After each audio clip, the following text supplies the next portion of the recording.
Hello, ladies. Welcome to episode 6 of Alive, and I am so excited today. This is the show where we bring you exciting and informative content. Yes, what a day to be alive. And on this show, you are guaranteed to catch expert insights and opinions on matters regarding health, wealth, and lifestyle. So ladies, remember to subscribe, like, and share using the links on the description area, and I am so eager to know what you ladies are thinking about the show today. So follow me on Twitter at Alive Podcast 1 and on Instagram at Alive Podcast and also Wilma_Mwangi. Today I have a very amazing guest on the show. One thing I really appreciate that she was able to get time to come and talk to us, and I will let her introduce herself because I want her to tell us what she does and one thing that the world does not know about her. So karibu. Good afternoon. I'm happy. It is a pleasure to be with you guys, and it is a pleasure to thank the Lord to show us another day. My name is Maureen Wangari. I'm a recovering alcoholic. It is just a pleasure just to be with you guys and to hope that you listen to everything that I'm going to talk about. This is reality. It is not a game. So I hope that you will listen and you will learn something from whatever I'm going to tell you. Thank you so much. Thank you, Wangari. So you've not told us one special thing about you. One special thing about me is that I'm a very good cook. Wow. I'm a very good chef. Yes. So in case of birthdays, wedding, Wangari is here for you. Oh yes, that's amazing. I didn't know that exciting fact about you. Yes. So on today's show, we will be talking about alcohol and drug abuse. This comes at a time whereby most of us, and I'm sure you have a friend or a family member, or you yourself are going through or are using alcohol or any drug of any sort. I am here to talk about it with Wangari and let you know, give you this real life experiences. You have this feel of what it is to fall into addiction because it won't just come overnight. Yes, Wangari, it won't. Yes, that is true. It doesn't come overnight. Yes. It just, you don't find yourself taking it. Mm-hmm. The first thing that I know that is a very bad factor is peer pressure. Yes. And I think we all know that. Mm-hmm. You'll take the first sip, or maybe you'll take the first smoke, and that will be the end of you. Mm-hmm.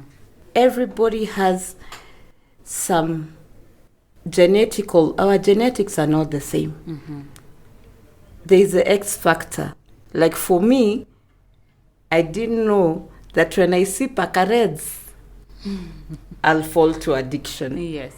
But I thank the Lord because He has been faithful, and He has taken me from very far. Mm-hmm. Yes.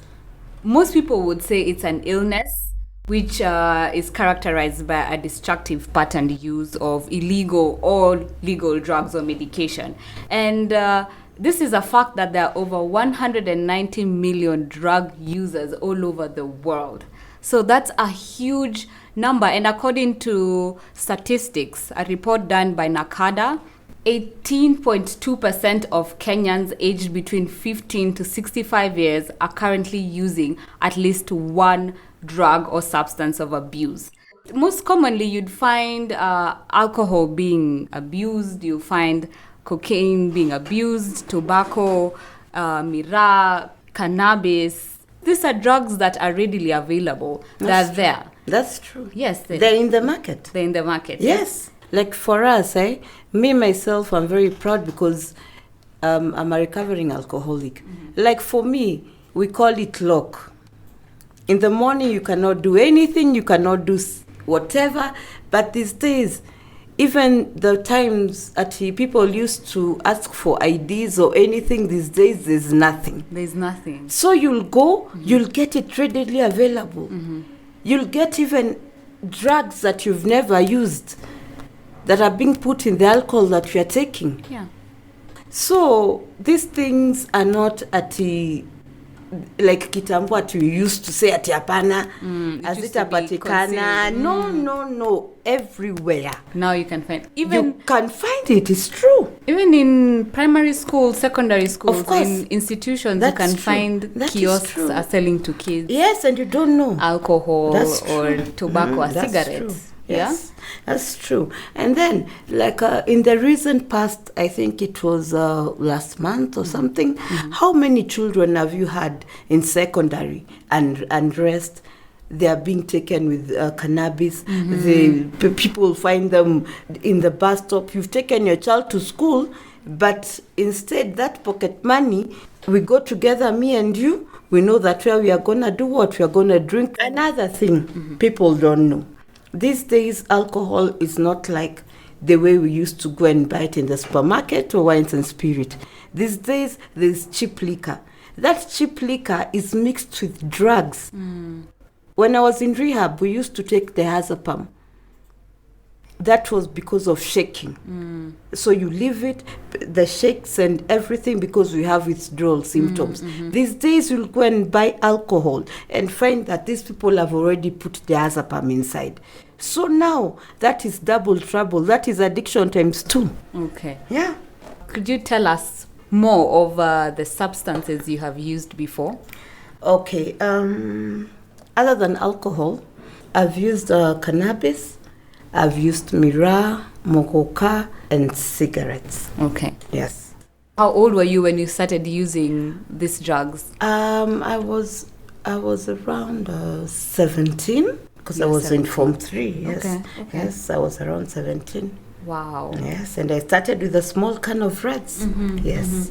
And this is data still on the same from NACADA. They show that 23.4% of secondary school students have used alcohol in their lifetime.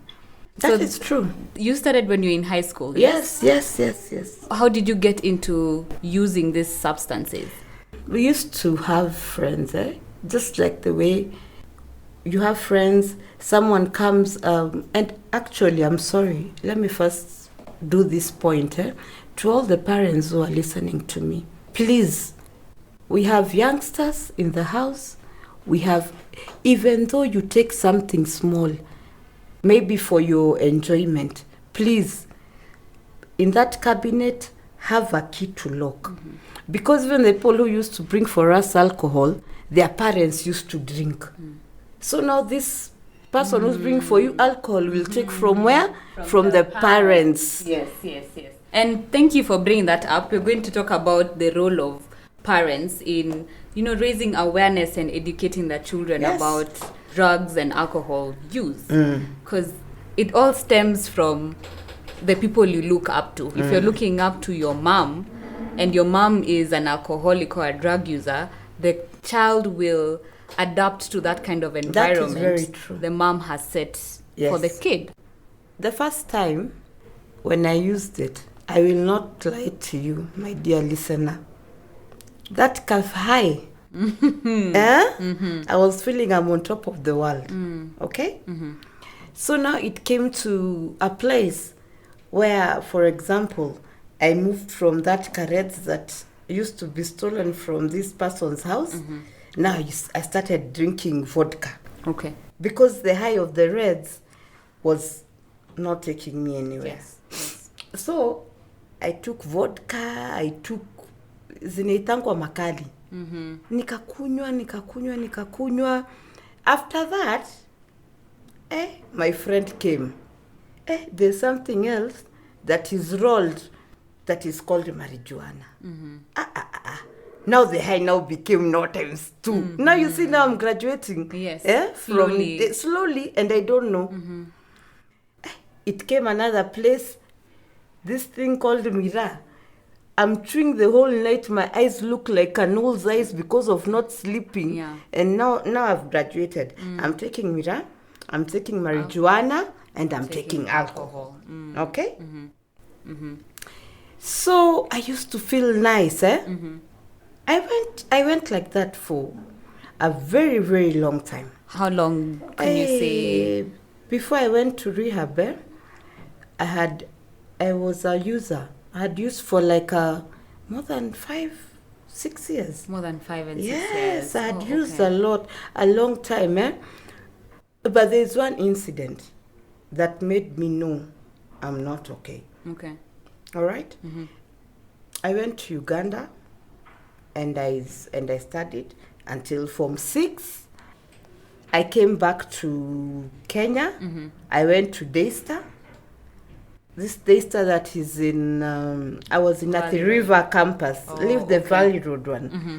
Now there's one thing, I didn't attend class for like 3 semesters. That is a full year. Yeah, that's a whole year. And the money is already paid. Mm-hmm.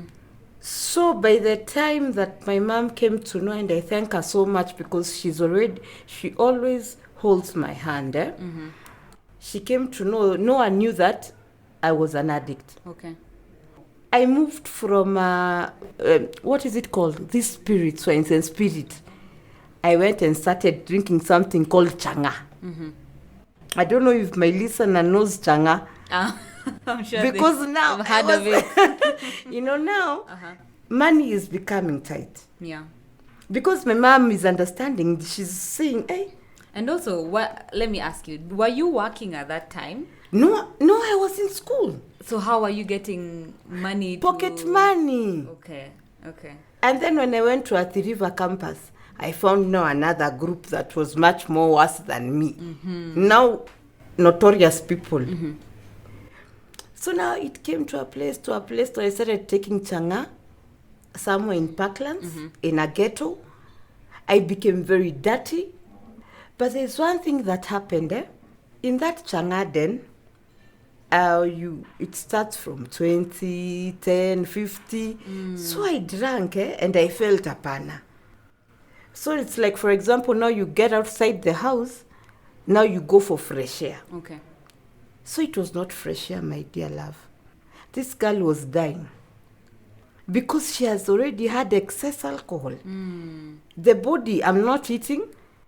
My work in the morning is to wake up. If I have 20, I go to the den. Yeah. And obviously, there you'll not... Utakosa mtu mwenye atakutoa lock. Okay. At what point did you realize that you were in this very deep? Oh. Now, that time that I'm telling you I was dying, I went outside to have fresh air. Yeah? Even the person who was selling for me asked me, hey, today you're not yourself. Mm-hmm. Because, like, for example, take for 100, I start makelele everywhere. Mm-hmm. But not that day. I was feeling, it's like my stomach is aching. It's not it. Yeah. So when I went outside. But the next thing I remember, I found myself in Mpisha Hospital. You were hospitalized? Yes. I was in a 3-day coma. Wow. Alcoholic coma. 3 days. Mm-hmm. I remember I was in a shanty house. Mm-hmm. But now, when I'm looking, the walls are full. They're all white. So now I had to be not there.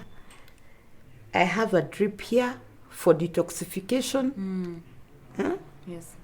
I have another one because I don't have water in my body. Mm-hmm. And that time I'd already completely changed. Mm-hmm. I had anger like nobody's business. I could not take a cup. Who are you angry at? At myself. Mm. And whatever that had happened, mm-hmm. There's sometimes, even you sometimes, my dear, you can do something, you regret. No one has made you angry, but you yourself, you're the one who has made yourself angry. Yes. So now from Mpisha, I was taken to rehab. Mm-hmm. Yes, under Dr. Frank Jenga. Mm-hmm. Yes. How was that for you, being hospitalized, then going to rehab? How was that experience for you? Because I'm sure that was the first time that it ever happened. Yes, it was the first time, but now I was under strong depression. So it led to depression? Depression, very bad depression. And the consequences, I became unhealthy. I was about to die. But I thank the Lord because sometimes when you're high, and I think I'm talking to people who are over 18. Yes. When you're high, you lose coordination. Now, for example, if I had gone somewhere that was bad, and people didn't know me, something like that happens to me, I would have been raped and killed or something. You understand? The cases Yeah, of women. of course, and we are it ladies. happens. Yes, we are ladies, and I thank the Lord because of that. He protected me, and He still protects me. Throughout. Yes, and I thank Him. Yes, and let me tell you, sometimes I'm a parent, and I've gone through rehab. I've relapsed many times, until it came to a place I told God, you are the one who's going to take control. But even us as parents, sometimes we do not do things that are okay. Because you as a parent, you should know my daughter or my son, this is the behavior my son does, this is the behavior my daughter has. So you should come, you'll see that, So let me ask you something before you continue. Yes. Did you feel there was something missing in your family, in yourself? Yes. That drove you into taking this yes. alcohol and drugs? Yes. My depression started when my dad divorced my mom. Okay. All right. And then I had a stepfather who actually used to see me as a house help. So my mom did not even realize what was going on. Yeah, she did not. They usually say, mi ni kichwa ngumu, achana ni kichwa ngumu. Now that one is the one that now made me, So that thing had been eating me inside for a long time. And I did not know. Okay. But I thank the Lord because of my doctor, Dr. Frank Zenga. I opened up to him because I was not talking to anyone. Okay. I could not sleep. You see, like a window where there's no wire mesh. They thought that I would commit suicide because I had attempted suicide like 2 more times. Oh, you did? Yes, but God still refused with me. Okay. But now I talked it out, and I'm happy to say that my heart is okay. Wangari, you mentioned that you went to rehab after being hospitalized.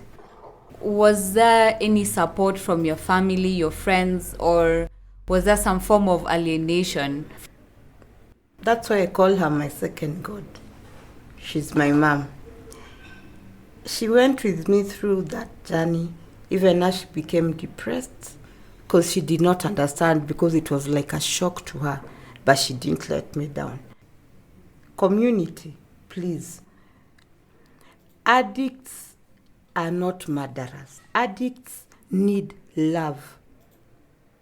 And that's why that's why I'm telling you that people go to rehab and relapse. Because when I'm going, wherever I'm coming from rehab, I know I'll go home, obviously, in the community. So you have friends, you have people, you understand? Yes. Because you cannot stay in the house the whole day. So you'll go outside, sometimes go for AA meetings. Actually, they're the ones that helped me a lot. Alcoholic Anonymous meetings helped me a lot here at Consolata. But community can put you down. They can take you back to where you are from. Because, for example, you're my friend. Your mom or your parents will tell you, don't talk to Wangari. Don't walk with Wangari. Unasikia venye ametoka. Atakufundisha ulevi. And then, imagine. So and they those, see you as a bad yes, influence. and you alienated. Yani, you don't have, it's only your family. Yes, and that's why I'm just saying, addicts are not murderers. Addiction is a disease. And I think I told you guys that it's just like, for example, I cannot see far. I'll go to an optician, and what will he do to me? He'll give me glasses so that I can be able to see what? To see far. But as a community and as friends, don't pretend to be my friend when we are together, pewa. And then when I'm sick, Because addiction is a disease. When I'm sick, I don't see you. Yes. When I was in rehab, we had even people who were 60s years old.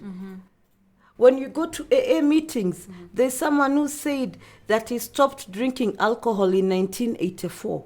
But right now, if you give him a thought, it will instigate, or it will fungua him. Yes, Now into he'll go another back to where he was. You Yes. see. So this is a disease. Yes. And we need people like you guys who come and hold our hands and say that, don't worry, everything is okay. Yes. Don't give me anything, but just give me that moral support. When you see me outside the compound, you come and say, Yes. my dear Wangari, you you? came back, how are you? But some will even put the window of the cars up. They see you with their daughter or their sons, pass. They can even put for you something that even you don't know, they'll tell you. And that time, you've not checked your daughter or your son. Exactly.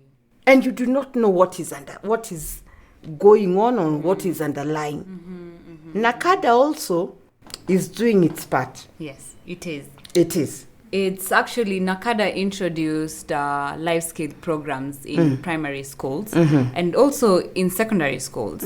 These life skills programs teach kids on, when to say no. Or when to say yes. And when to say yes. As you said, the parents also have a very huge role to play in each one of their kids' life, because the human brain develops an interaction with the environment. That's true. And this kind of environment, the child has the will to shape his or her development.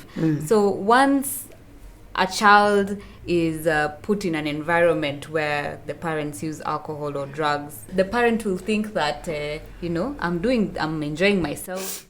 And maybe in the back of their mind, they're thinking, my kid should not be doing this. But at the same time, the kids are looking up to these parents.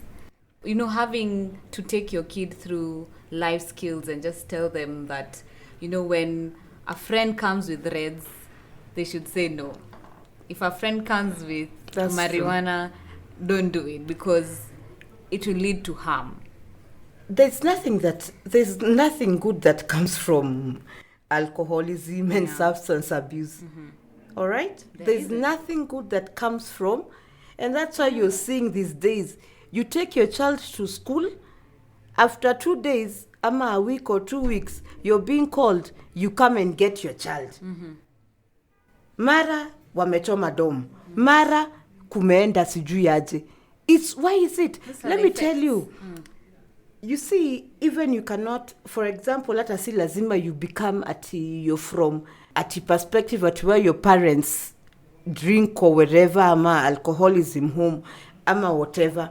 But there's one thing that us as parents, we are doing wrong. These days, they are called digitals. Digital. It's digital. Sindio? You cannot talk to me because you are afraid that sijui I'll hurt your feelings, sijui you'll be depressed. Depression where? So when I come home, my eyes are red. I'll tell you, Mom, I have an eye condition. And that time, it's marijuana. You've taken it.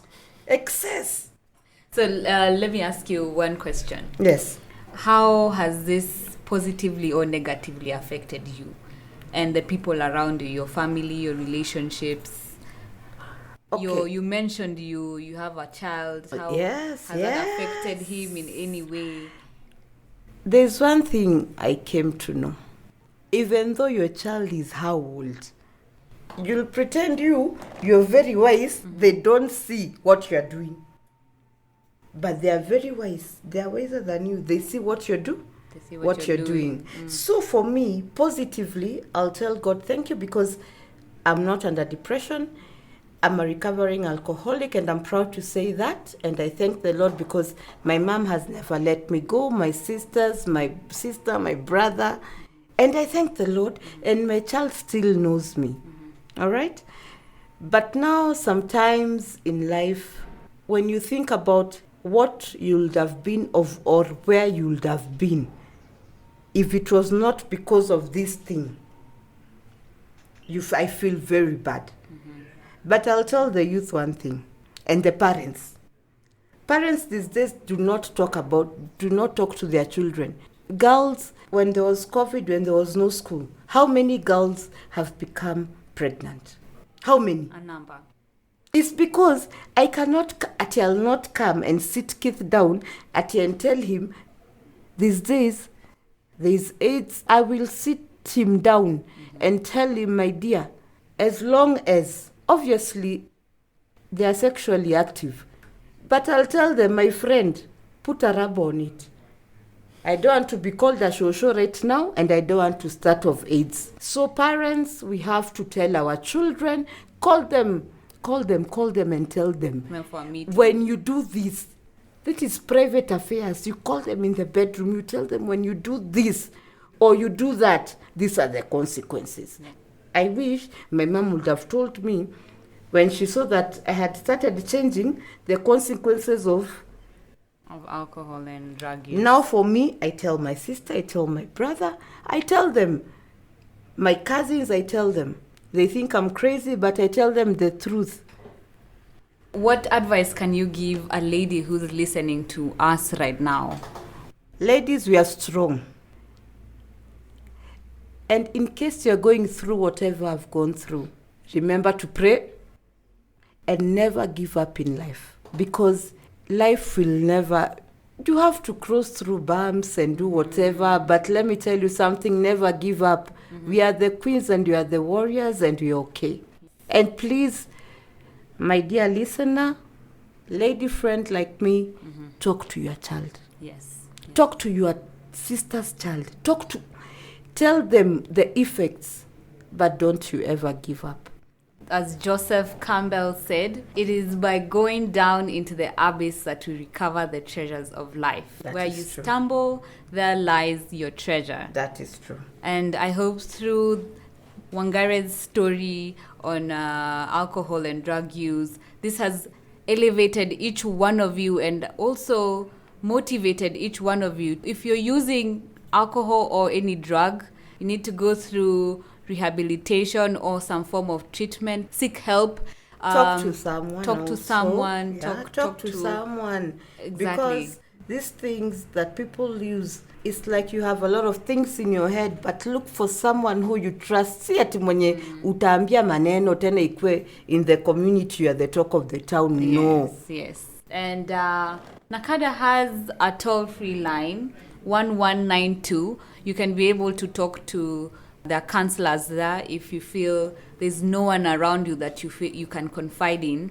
And ladies, just be safe. Take care of yourselves, take care of your health. You need to be present for you and your future, because everyone has a future. No one should make you feel, that's the end of life. That's not the end of life.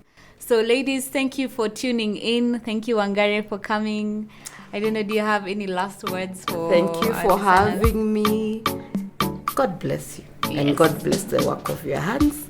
And God listen to our people. That's it. Thank you so much. God bless you. Thank you, ladies. And we'll see you next episode. Peace out.